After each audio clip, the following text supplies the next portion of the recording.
Russian President Vladimir Putin was weighing in just a short time ago, calling the U.S. meddling allegations lies. I just want to be very clear about this.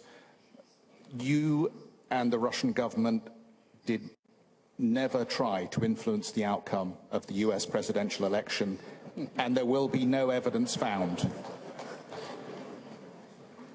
Ronald Reagan once, debating about taxes and addressing the Americans, said, watch my lips. He said, no, watch my lips, no.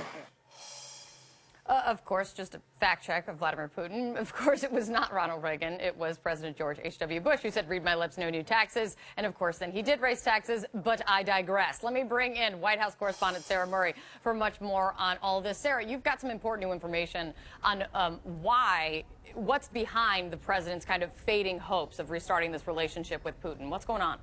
That's right, Kate. We know President Trump, as a candidate, had a very rosy view of Russia. He wanted a better relationship with Russia.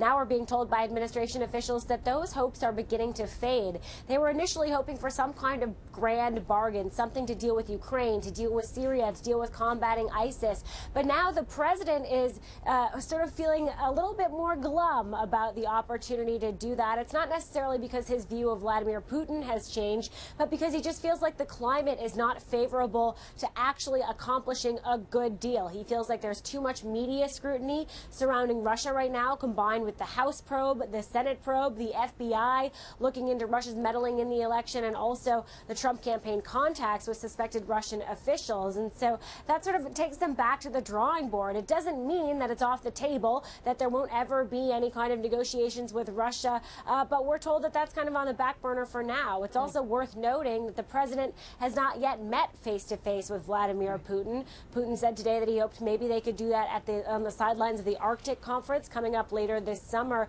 But a senior administration official says they haven't even determined whether the president will attend that. And as of right now, there are no firm plans for when the two world leaders will be meeting face to face.